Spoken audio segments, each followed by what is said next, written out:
Olá, sejam todos muito bem-vindos ao canal Literatura Sem Fronteiras.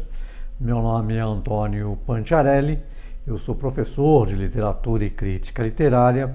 Eu tenho um mestrado pela Pontifícia Universidade Católica de São Paulo e um doutorado pela Universidade Presbiteriana Mackenzie. Esse é um canal dedicado à literatura, videoaulas de literatura, onde nós falamos de autores de qualidade, obras de qualidade, romances, crônicas, contos, poesias, ensaios. E, como eu já disse anteriormente, estamos agora num novo formato, um formato de aulas semanais de 30 minutos. Eu subo as aulas sempre às segundas-feiras a partir das 2 horas da tarde e espero contar com a sua companhia.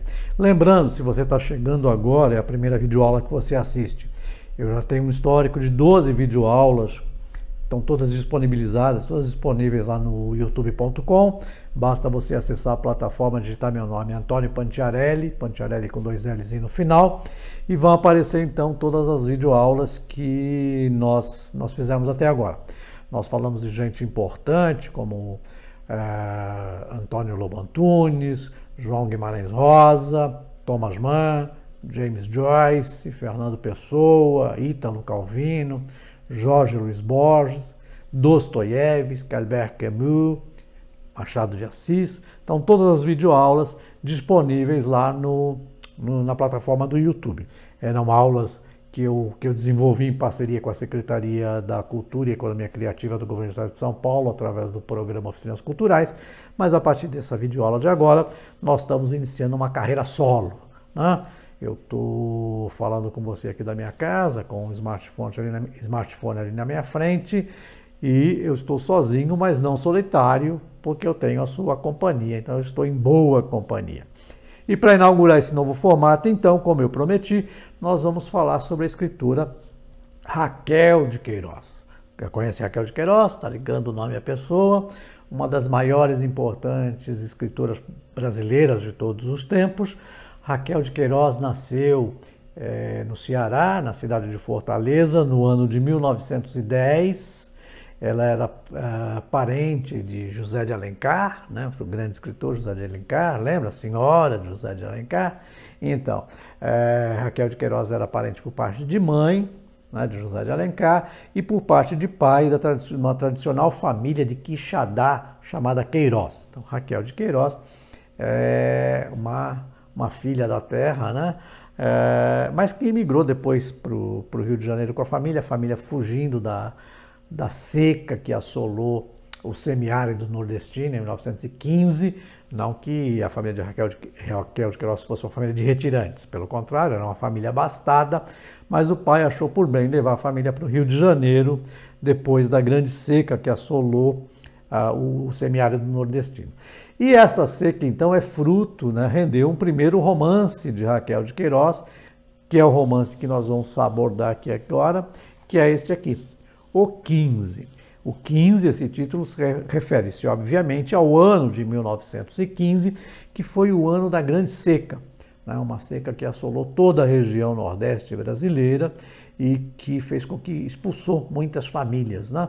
A família de Raquel de Queiroz saiu porque quis, mas muitas famílias foram expulsas porque não tinha mais terra para plantar, não tinha mais o que colher, não tinha mais como viver e acabaram se retirando. Daí o nome Os Retirantes. Os retirantes nordestinos era justamente isso, pessoas que se retiravam de sua terra por não ter mais condições de viver ali. Então, a Raquel de Queiroz escreveu um romance pungente, lembrando que esse romance foi publicado em 1930, quando a autora tinha então 20 anos, né? Tinha acabado de sair da adolescência, acabado de se formar na escola normal, né? Que então é a escola clássica para formar as professorinhas, né? As famílias da classe média, as famílias bem postas na sociedade de Quixadá e de Fortaleza. E ela publica, é uma edição da autora, ela pagou com seus próprios recursos, uma tiragem modesta de 1000 exemplares, mas foi muito bem aceito, né? Recebeu muito boas críticas e eu considero um romance pungente. Não é um livro muito extenso, ele tem Essa edição que eu tenho aqui tem cerca de 150 páginas, é uma edição da antiga editora Siciliano. E se você não leu, eu recomendo que você o faça. E se você já leu, então quiser reler, vamos conversar um pouco sobre ele. Então, o 15 é um romance regionalista. Ele é regionalista porque ele vai falar exatamente de uma região, a região de Quixadá, no interior do Ceará, que foi assolado por essa grande seca em 1915. E Raquel de Queiroz, então, vai contar essa história, essa fábula, né, esta narrativa, sob o ponto de vista de duas personagens. São dois protagonistas diferentes. Uma delas, né, é a professorinha Conceição, que se formou, foi trabalhar na capital, foi dar aulas na capital, mas que nas férias volta para a cidade de Quixadá, e ela volta especificamente nessa época do ano da Grande Seca para tentar levar a sua avó, a avó Inácia, que a criou como filha, e ela fica preocupada da avó estar sozinha lá no sertão com essa seca toda. Então nós temos aqui o ponto de vista de uma professorinha, que era gente de classe média para os padrões da época. E o outro personagem, então, chama-se Chico Bento. Chico Bento é o chefe de uma família que até então era família de meeiros. Não sei se você sabe, mas meeiros são pessoas que não têm terra, né, que, portanto, vão trabalhar para um latifundiário, e chama-se meeiro porque ele vai trabalhar as meias, ou seja, tudo que ele produz nessa terra, na plantação, na criação de gado, galinha, porcos, seja lá o que for, ele tem que dar metade de tudo que ele apura, então, para o dono da terra. Então, é por isso que ele se chama meeiro. Então, Chico Bento era um meeiro, mas com a seca de 1915, que assola todo o sertão brasileiro, ele perde a parca, a criação que ele tinha, perde a plantação, não conseguiu colher feijão, não conseguiu colher o milho, e é obrigado então a se desfazer do pouco que tem, e ele resolve pegar a sua família e empreender uma viagem, e nós estamos falando aqui de uma viagem a pé, de Quixadá até a capital Fortaleza. E ele resolve, então, como eu estava dizendo, empreender uma viagem a pé, porque eles não tinham dinheiro para comprar as passagens. Então a história é contada do ponto de vista da professorinha, que fica em Quixadá, morando com a avó, uma avó religiosa, que faz novena para São José, que clama aos céus, como todo nordestino da região, clamava aos céus pela chuva, né? E a chuva não vem, e muita gente acaba sofrendo muito com isso. Então ela vai contar a história do ponto de vista da Conceição e do seu núcleo familiar, que além da avó Nácia, tem um primo, que é o Vicente. Vicente, vamos dizer assim, é o homem que toca os negócios da família, toca a plantação, cria gado, também está sofrendo com a seca, né? Está perdendo muito gado, a plantação também. Depois vai rolar um namorico entre os dois, mas a preocupação maior da família é não perder o pouco que amelhou. A mesma sorte não tem, então, Chico Bento, que pega sua mulher, coloca suas coisas dentro de um saco, os 3 filhos, e põe o pé na estrada. Isso te lembra um outro romance, te lembra um outro escritor? Se você pensou em Graciliano Ramos, você acertou. Vidas Secas é outro grande clássico da literatura regional brasileira, que também vai falar sobre a vida de retirantes. Lá é uma família de retirantes, e lá a família de retirantes de Vidas Secas tem inclusive uma cachorra, uma agregada, a baleia, né, que tem um papel importante na história, mas também é sobre essa situação da seca e da necessidade das famílias irem para outro lugar. Então, Graciliano Ramos escreveu Vidas Secas e Raquel de Queiroz o 15. Então, como eu estava dizendo, a família de Chico Bento tem uma série de percalços, vai passar fome, o filho caçula acaba morrendo porque no desespero, com muita fome, ele acaba comendo uma raiz amarga de mandioca e acaba tendo um grande desarranjo intestinal, fica desidratado e morre no meio da viagem. O filho mais velho acaba se juntando a outro grupo de retirantes, ou seja, a família quase que é esfacelada ali nesse trajeto até chegar na cidade de Fortaleza. Ao chegar em Fortaleza, eles são colocados numa espécie de campo de concentração, uma coisa muito triste, mas era o que os governos da época faziam para conter as pessoas e não permitir que elas circulassem pelas cidades. Elas são colocadas em acampamentos precários, sem água, sem higiene, sem comida, sem nada. E muitas dessas famílias, então, acabavam empreendendo uma nova viagem, né? Uma viagem para o sul do país, para cidades como Rio de Janeiro e São Paulo. E aí eles vinham nos famosos pau de arara. Pau de arara são caminhões que pegavam as carrocerias e colocavam no sentido transversal bancos de madeira, né, tábuas, onde as pessoas vinham sentadas, e daí a expressão, porque parecia arara, né, em cima de um pau, né, trepada em cima de pau, e aí a expressão pau de arara. Então as famílias vinham em pau de arara para o sul, para São Paulo, sobretudo para o Rio de Janeiro, e eram viagens horrorosas, que demoravam às vezes mais de mês para ser concluída. Então é sobre esse drama, né, sobre esse problema que foi muito maior, quer dizer, a seca é um problema quase que perene no Nordeste brasileiro, no semiárido, lembrando que não é árido, é semiárido, né? É uma coisa que já poderia ter sido resolvida, mas infelizmente não foi, e que Raquel de Queiroz vai se debruçar então e vai escrever esse romance que eu reputo como um dos mais importantes romances regionais a tratar do assunto a seca.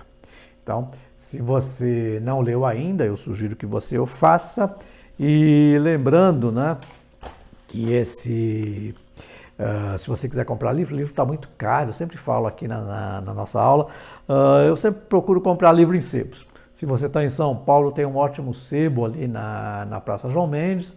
Se você está fora de São Paulo, você pode ter um sebo na internet chamado Estante Virtual, que você pode procurar lá pela internet, e eles mandam entregar o livro para você a preços módicos, porque infelizmente o livro está muito caro e não dá para comprar.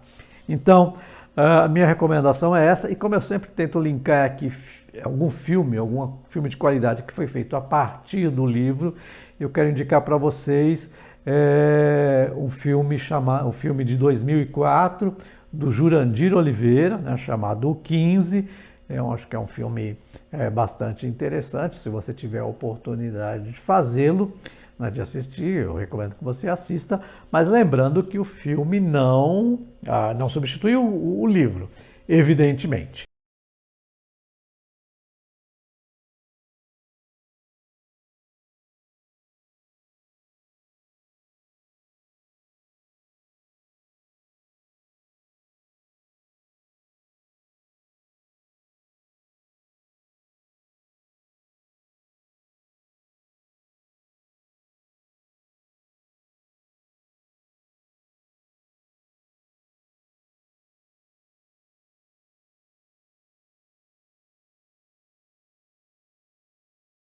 Novamente que você o leia.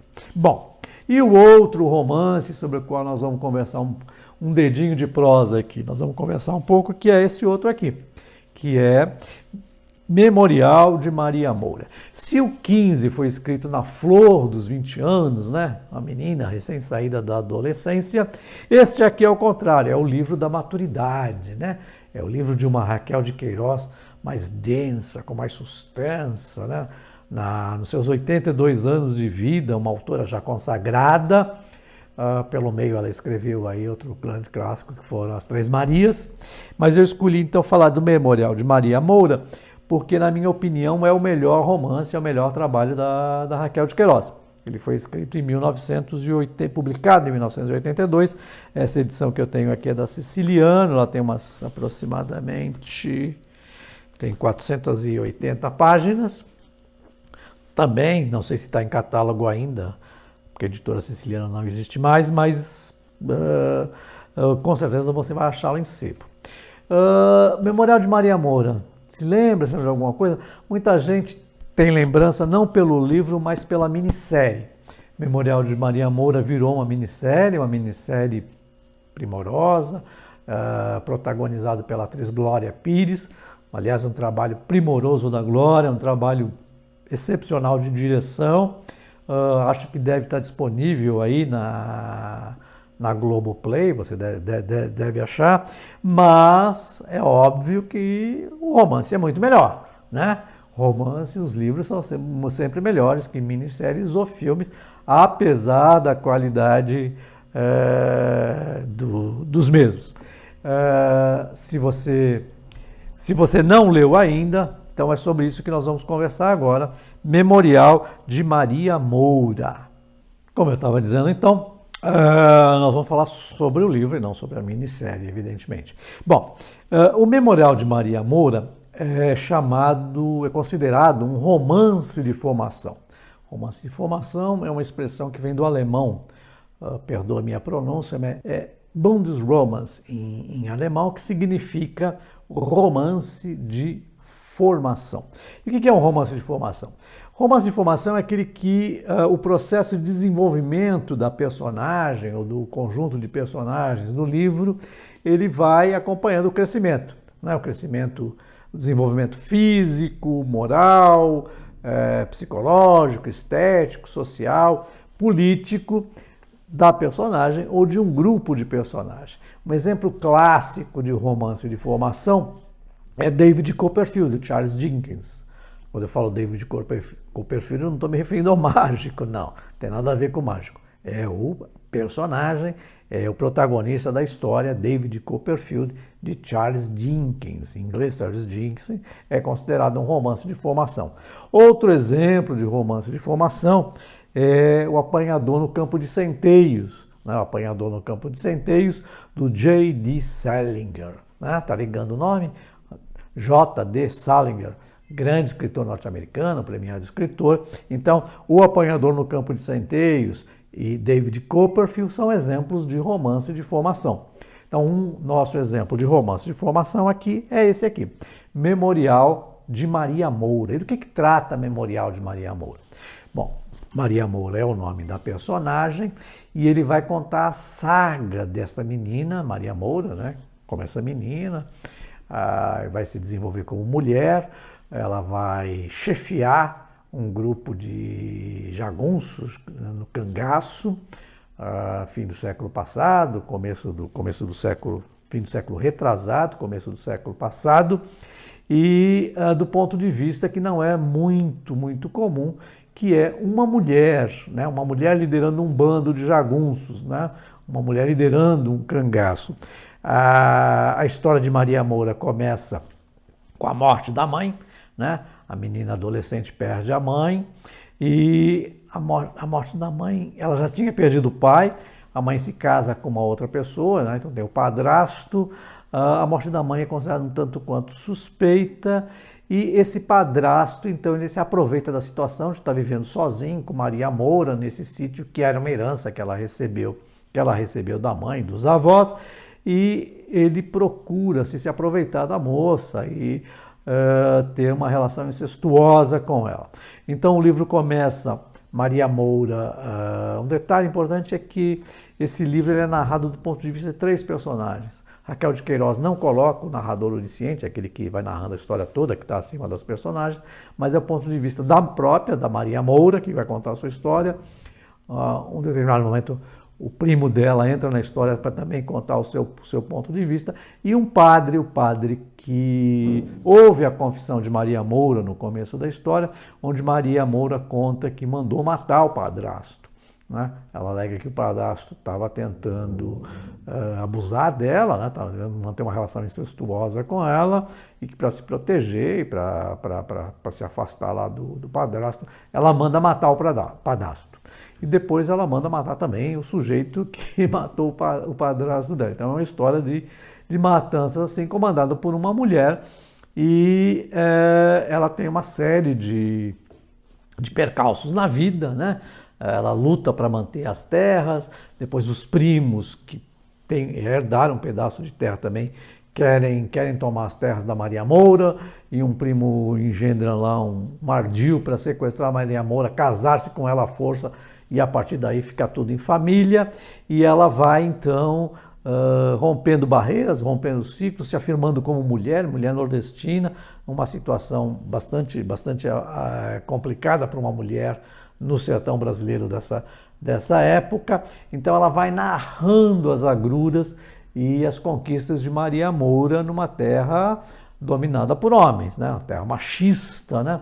Onde os homens achavam que mulheres eram propriedade. Tanto o padrasto quanto os primos achavam que podiam mandar na vida de Maria Moura, já que ela era uma mulher, e mulher era estúpida por consequência, e não podiam tomar atitudes. Então, além de tudo, é quase que um romance de cavalaria, né? Você vai ver aqui quase que uma história de um romance de cavalaria, uma visão feminista, inclusive, bastante interessante, da Raquel de Queiroz, narrando uma história que é comum no sertão nordestino, onde as personagens são homens. Se você se lembra de Grande Sertão Veredas, de Guimarães Rosa, há uma história também, onde uma mulher, para entrar nesse mundo masculino, ela se traveste de homem, era de Adorim e acabou virando de Adorim, né? Só que Maria Moura, Raquel de Queiroz aqui então entra com uma personagem mulher. Maria Moura é mulher, é sozinha, é vítima da perseguição do padrasto, depois é vítima da perseguição dos primos, e ela vai se impondo e vai abrindo o seu caminho, inclusive comandando um bando de cangaceiros no sertão. Então, essa é o romance, é o último romance de Raquel de Queiroz, é um romance que eu considero o melhor romance, né? A obra mais densa, a obra mais pungente de Raquel de Queiroz. Raquel de Queiroz, nessa época, já estava na Academia Brasileira de Letras. Raquel de Queiroz foi a primeira mulher a entrar na Academia Brasileira de Letras em 1977, ela que abriu caminho para as que vieram depois, e hoje a gente tem uma feliz notícia, que parece que Fernanda Montenegro vai ser admitida na Academia Brasileira de Letras, né? A grande Fernanda Montenegro. Eu acho que isso só engrandece a academia, que até bem pouco tempo era misógina. Eu não, mas eles eram. Então, Raquel de Queiroz abriu esse caminho aí. Existe uma certa polêmica em relação à autora, né? Ao criador, apesar de que aqui nós só falamos sobre a criatura, a qualidade da criatura, não nos interessa muito a vida do criador, mas é importante eu ressaltar então esse aspecto, só para contextualizar quem foi Raquel de Queiroz, e ela teve uma passagem polêmica aí, né? Raquel de Queiroz, para quem não sabe, na juventude ela foi de extrema esquerda, ela foi trotskista. Lá em Fortaleza, ela se uniu a um grupo, né? Durante o Estado Novo, para combater o Estado Novo, ela se uniu aos trotskistas, um grupo que estava na extrema esquerda do espectro político brasileiro. Ela começa, né? Para combater o Getúlio Vargas, ela se une à esquerda, à extrema esquerda.